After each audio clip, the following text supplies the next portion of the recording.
الحمد لله وحده والصلاة والسلام على من لا نبي بعده أما بعد فأعوذ بالله من الشيطان الرجيم بسم الله الرحمن الرحيم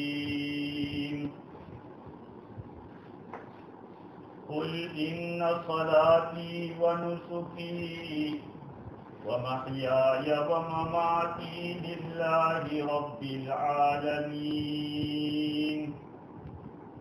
صدق الله العظيم.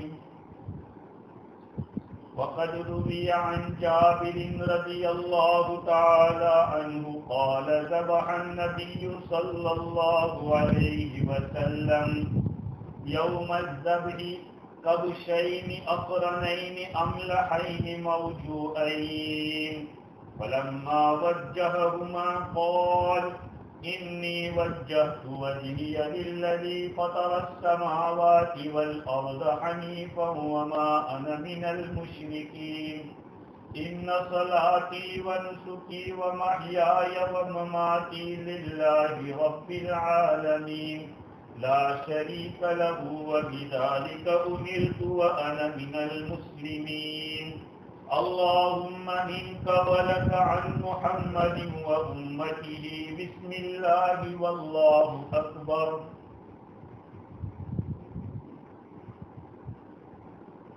معزز سامعین، بزرگوں، پیارے بھائیوں،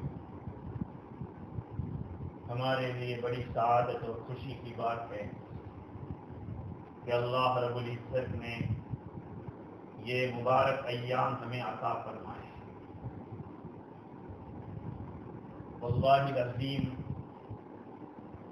شریعت کی ایک ادا کے اوپر جب نظر ڈالتے ہیں تو ایسا لگتا ہے کہ کسی جگہ پہ انگلی رکھنے کی جگہ نہیں.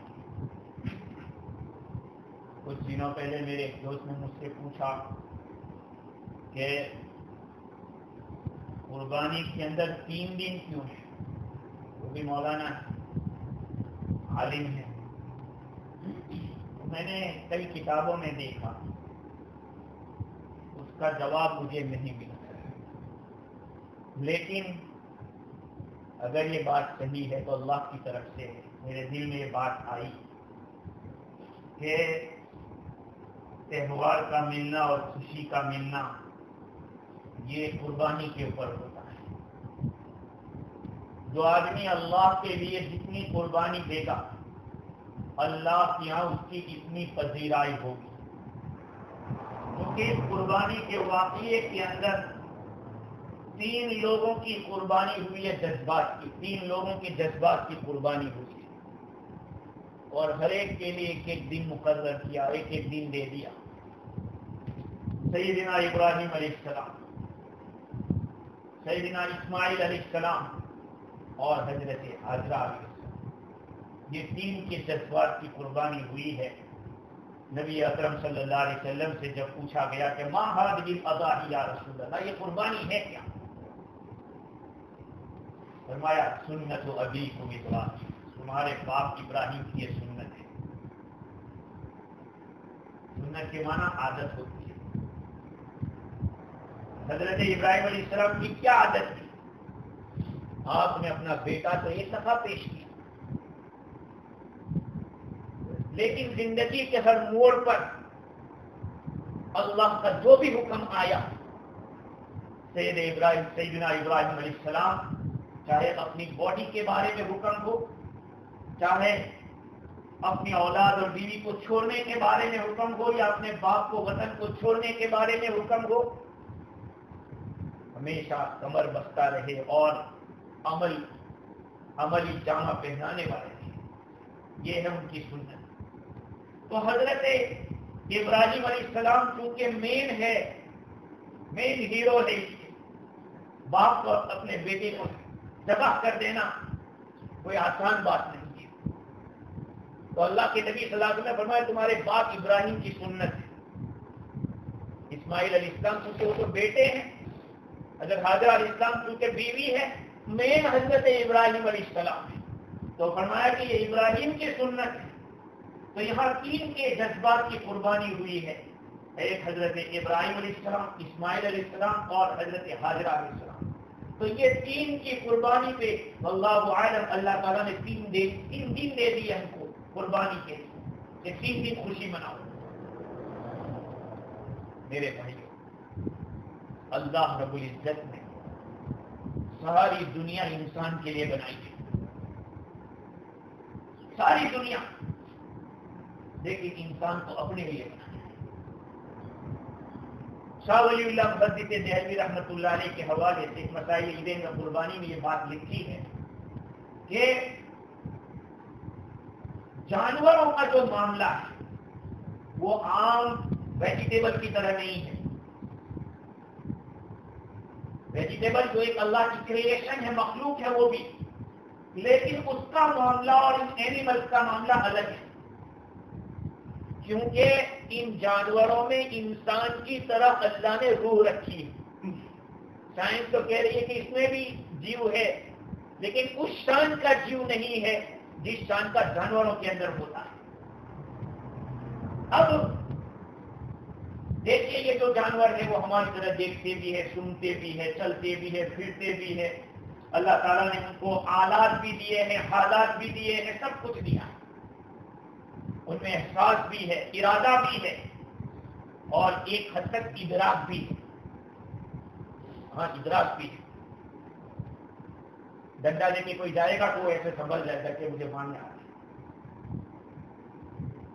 اب اس کا تقاضا تو یہ تھا کہ جانوروں کا کھانا بالکل جائز نہیں ہوتا، لیکن اللہ تعالیٰ کی حکمت کا تقاضا یہ تھا کہ انسان جو مخدوم کائنات ہے، انسان مخدوم ہے اور ساری کائنات اس کی خادم ہے. مخدوم جس کی خدمت کی جا رہی ہے اس کو مخدوم کہتے ہیں، اور خادم خدمت کرنے والے کو کہتے ہیں. تو یہ جو حضرت انسان ہے وہ مخدوم کائنات ہے اور ساری مخلوق اس کی خادم ہے. اس لیے اللہ رب العزت نے چونکہ انسان کو اپنے لیے بنایا، اللہ نے اپنے لیے بنایا. وما خلقت الجن والانس الا ليعبدون، میں نے جنات انسان کو اپنی معرفت کے لیے پیدا کیا، مجھے پہچانے اس لیے میں نے پیدا کیا ہے. تو اللہ تعالیٰ نے حضرت انسان کے لیے اپنی مخلوق کو قربان کر دیا کہ تو اس کو استعمال کر سکتا ہے، اس کو کھا سکتا ہے، لیکن شرطیں ہوگی. میں جس کو کہوں گا وہ تم کھا سکتے ہو، میں جس کو نہ کہوں گا وہ نہیں کھا سکتے. کیونکہ اسلام تابعداری کا نام ہے، منمانی کا نام نہیں ہے. اور مذاہب میں منمانی ہے، اس مذہب میں منمانی نہیں ہے. اس سے خنزیر حرام، بلی، کتا یہ سب حرام، کیونکہ ان جانوروں کی کچھ صفات ہے. حضرت انسان ان کو کھائے گا تو وہ صفات اس میں پیدا ہوگی کہ اللہ نے اپنی حکمت سے یہ چیزیں حرام کی. اب اللہ رب العزت نے حاجیوں کو اپنے گھر پہ بلایا. مہمان پہنچے ہوئے ہیں یہاں سے، چلو اس ملکوں سے نہیں گئے لیکن اس ملک کے تو گئے ہی ہیں. ان مہمانوں کے اکرام میں اللہ رب العزت نے ہم لوگوں کو بھی ایک خوشی کا موقع دے دیا کہ حضرت ابراہیم علیہ السلام کی سنت کو زندہ کرو. یہ قربانی وہ ہے. اس سے بات معلوم ہوئی کہ جتنے جذبات ہم قربان کریں گے اللہ کے خاطر، اتنی اللہ رب العزت ترقی عطا فرمائے. سیدنا ابراہیم علیہ السلام نے وطن چھوڑ دیا، بیوی بچوں کو مکے میں چھوڑ دیا، اپنے بیٹے کو پیش کر دیا. کیا ان کا نام مٹ گیا؟ ہرگز نہیں. ایک ایمان والا ہر نماز میں اللہم صلی علی محمد وعلی آل محمد کما صلیت علی ابراہیم وعلی آل ابراہیم پڑھتا ہے. آج بھی ان کا نام ہے. تو جو بندہ اللہ کے خاطر اپنے جذبات کی قربانی دے گا، اللہ رب العزت اسے چمکائیں گے. قربانی صرف جانور کو ذبح کر کے کھا پی لینے کا نام نہیں ہے میرے بھائی، وہ تو ایک فریضہ ادا ہو جائے گا، لیکن اس سے سبق لو. اور سبق یہ ہے شریعت کا جو بھی حکم جس حال میں ہمارے اوپر آوے ہم اس کے لیے تیار ہیں. اگر ہم نے یہ چیز پیدا نہیں کی تو ہمارے اندر قربانی کی روح پیدا نہیں ہوئی. اسی لیے میرے بھائیوں دیکھو 2 عیدیں ہیں, رمضان عید اور بقرہ عید. ان دونوں کے اندر جب اس کا تذکرہ جہاں قرآن مجید میں وہاں پہ ایک ہی بات آتی ہے, اللہ کی بڑائی بیان کرو. رمضان عید کا جہاں تذکرہ آیا یرید اللہ بکم اليسر ولا یرید بکم العسر وَلِتُكْمِلُوا الْعِدَّةَ وَلِتُكَبِّرُوا اللَّهَ عَلَى مَا هَدَاكُمْ وَلَعَلَّكُمْ تَشْكُرُونَ. رمضان کے جو 30 دن یا 29 دن اللہ نے جو رکھے تھے, اللہ آسانی چاہتا تھا, سختی نہیں چاہتا. لیکن اللہ نے آپ کو ہدایت دی, اس پر آپ کو شکر ادا کرنا ہے اور آپ کو اللہ کی بڑائی بیان کرنا ہے. جب پورے دن ہو جاوے رمضان کے, اس کے بعد یہ کرنا ہے. اور یہ اس کا جہاں تذکرہ ہے وہاں پر بھی لِيَذْكُرُوا اسْمَ اللَّهِ عَلَى مَا رَزَقَهُم مِّن بَهِيمَةِ الْأَنْعَامِ. اللہ کا نام لیں, جانور کو جب ذبح کرو اس وقت, وہاں بھی اللہ کی بڑائی.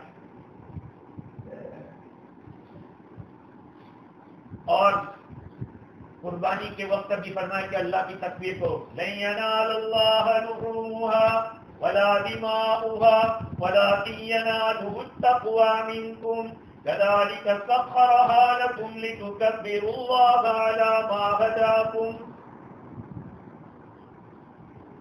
تاکہ اللہ کی بڑائی بیان ہو. اللہ تعالیٰ فرماتے کہ اللہ کو گوشت تمہارا نہیں پہنچتا ہے, اس کا خون نہیں پہنچتا ان جانوروں کا, لیکن تمہارا تقویٰ پہنچتا ہے. اور یہ اللہ نے فرمایا كَذَٰلِكَ سَخَّرَهَا لَكُمْ لِتُكَبِّرُوا اللَّهَ عَلَىٰ مَا هَدَاكُمْ. اللہ کی بڑائی بیان.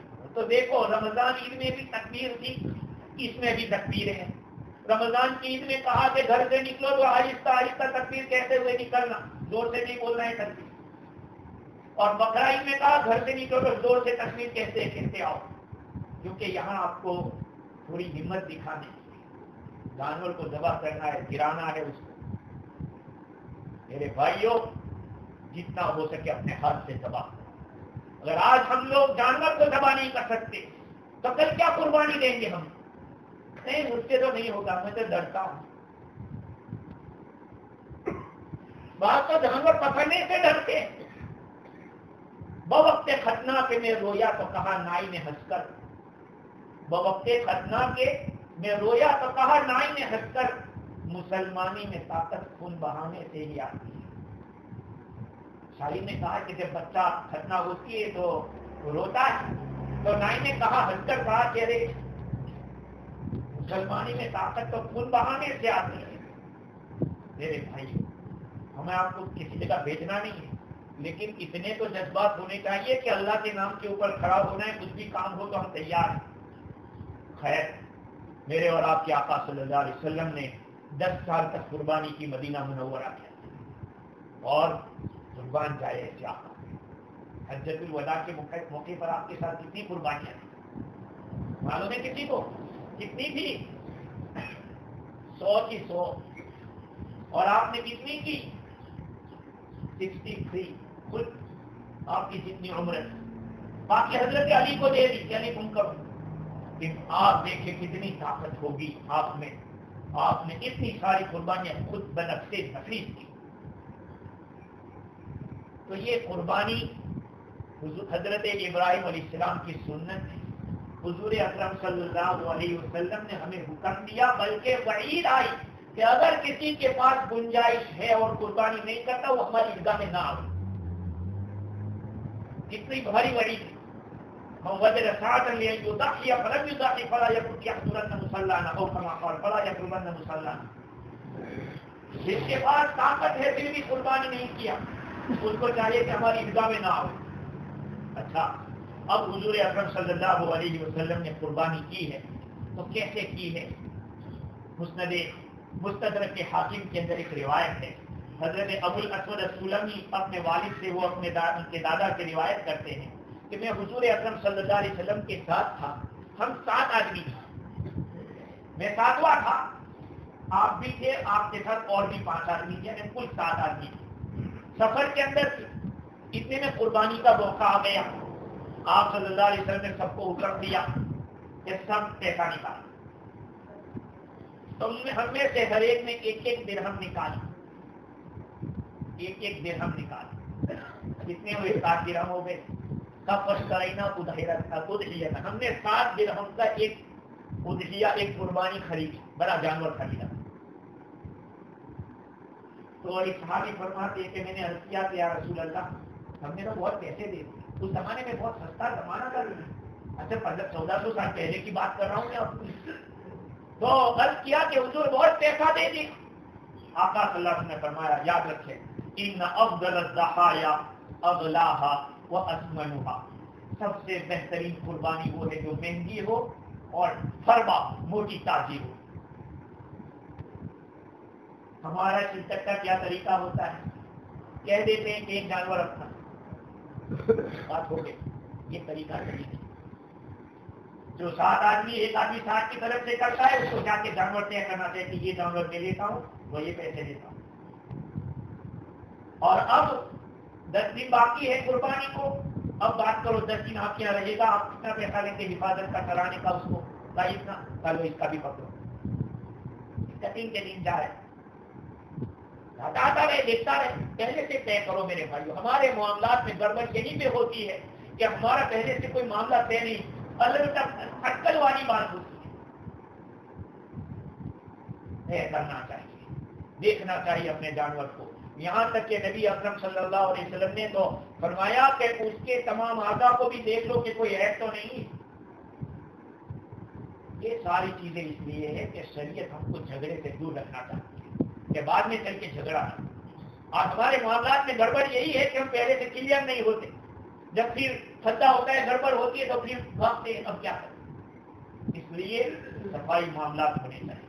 خیر آپ نے فرمایا کہ سب سے بہترین قربانی وہ ہے جو مہنگی ہو اور اس کے ساتھ وہ موٹی بھی ہو. آج ہم سب سے سستی سنتے ہیں کہ کہاں سستی ملے، کام نکل جانا ہے. ہاں اللہ کے بعد بندے ایسے بھی ہیں پہلے 200 زیادہ رہنا لیکن بڑھیا رہنا، جیسے بھی ہیں میں انکار نہیں کرتا. خیر پھر آپ صلی اللہ علیہ وسلم نے ہمیں حکم دیا. ایک آدمی نے ایک پاؤں پکڑا، دوسرے نے ایک پاؤں پکڑا، تیسرے نے آگے کا پاؤں، 2 پاؤں پکڑے دونوں نے. اور پھر ایک آدمی نے ایک طرف کا سینگ، دوسرے نے دوسرا سینگ پکڑا. 6 ہو گئے. اور ایک آدمی نے ذبح.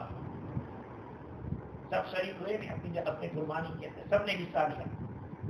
پھر کیا فرمایا کہ وَذَبَحَ السَّابِي وَكَبَّرُوا عَلَيْهَا جَمِيعًا، سب نے تکبیر کہی، اللہ اکبر اللہ اکبر لا الہ الا اللہ اللہ اکبر اللہ. ہونا چاہیے جب جانور ذبح ہوتا ہو تو اس وقت اللہ کی بڑائی کرو، کیونکہ اسی نے تم نے یہ جانور دیا، ہمارے تابع کیا. ورنہ کہ ہم شیر کو نہیں کاٹ سکتے، اس کی اجازت بھی نہیں ہے. اور اس کو کیسے کون کھائے گا اور اس کو کون قابو کرے گا؟ اللہ نے یہ جانور ہمارے تابع کیا ہے. اسی لیے تو کہا کہ ان 3 کے سوا اور کوئی نہیں چلے گا.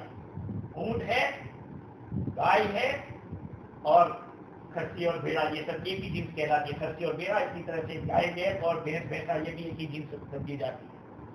بکرا ہے، بھیڑا ہے، وہ ایک کی طرف سے، ایک کی طرف سے چلے گا. اور اونٹ ہے اسی طرح سے، گائے ہے وہ 7 کی طرف سے چلے گا. خیر یہاں سے ایک بات معلوم ہوئی کہ جو ذبح کر رہا ہے اس کو تو پڑھنا ہے دعا، لیکن اور لوگوں کو بھی تکبیر کہنی چاہیے.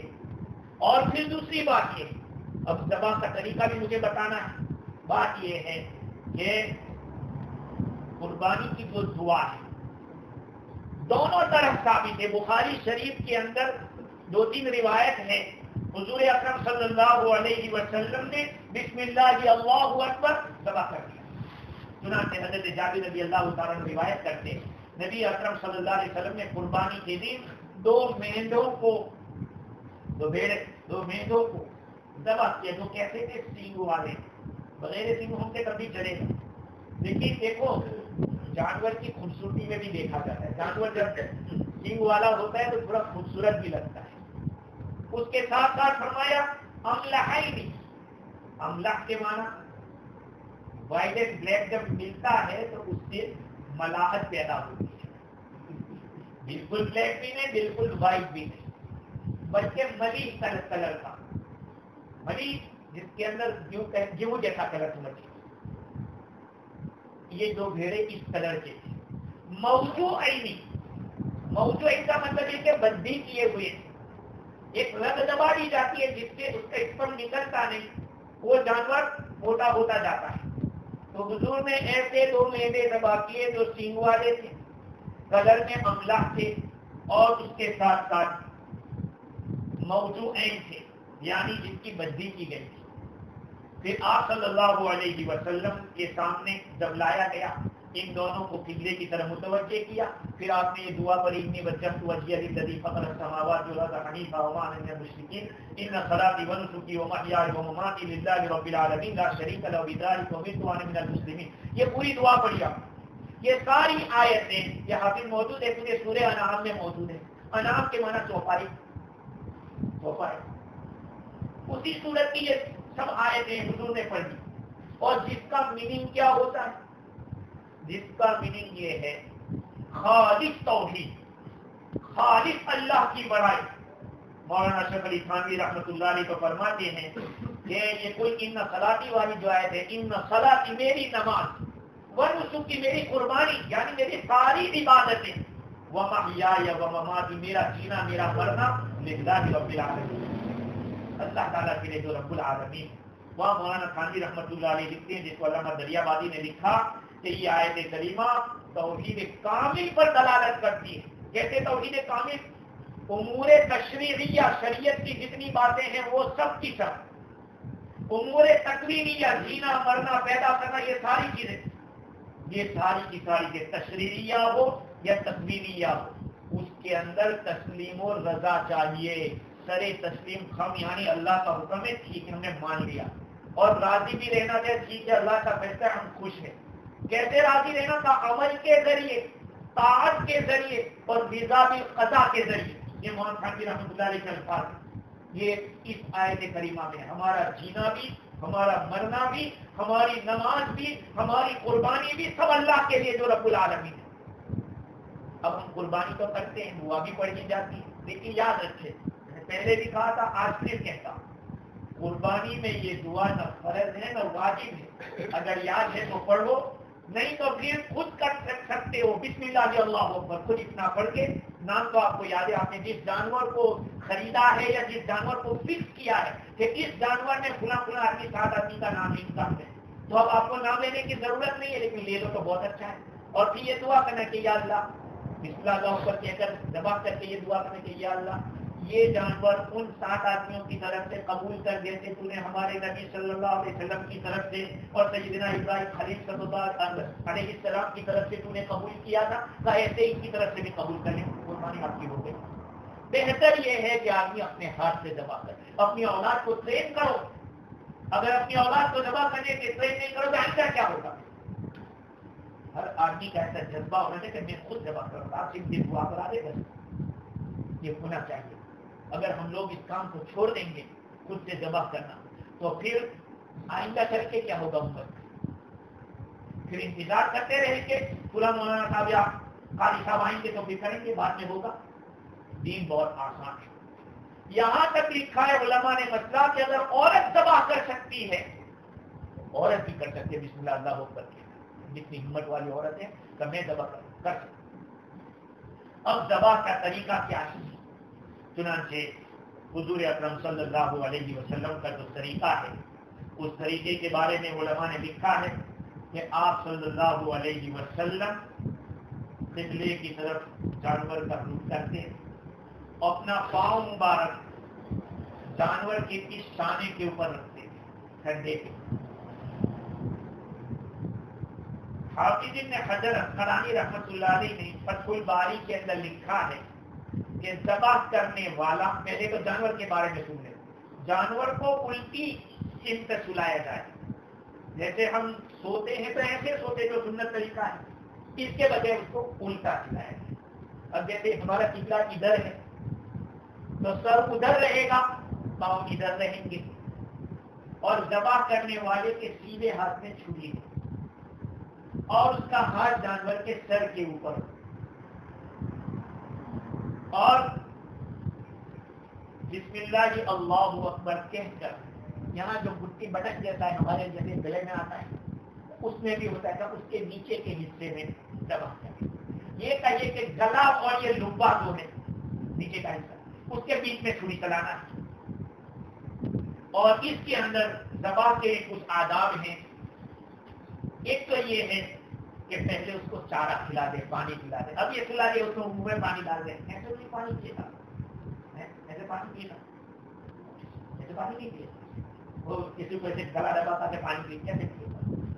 پہلے اس کو ایسے پاس لے کے جاؤ، دو پانی اس پر جیسا بھی ہو، نمک ڈال دیا، کچھ بھی ڈال دی، جس کو پسند کرتا اس طرح سے خدمت کرو اس طرح سے. دوسرے نمبر پہ اس کو سیکھ کر دبا کی طرف گرا نمبر دے گا محبت کے ساتھ.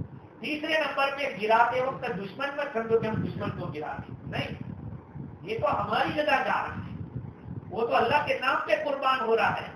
اس کے ساتھ آسانی کا معاملہ کریں.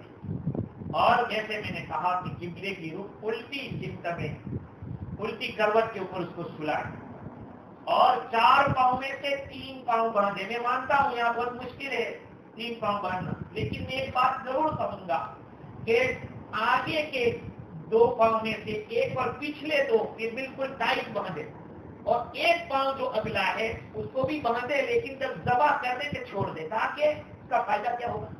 بیچارہ اگر چاروں پاؤں باندھے ہیں تو ایسا بند ہے، اب وہ حرکت بھی نہیں کر سکتا کہ خون اچھی طرح سے نکلے. آپ نے ایک پاؤں چھوڑ دیا تو حرکت کرے گا، جس سے جو بہنے والا خون ہے وہ آسانی سے نکلے گا. اور روح کے اور جیسے خون نکلتا ہے روح نکلتی ہے. روح ہوتی کہاں ہے؟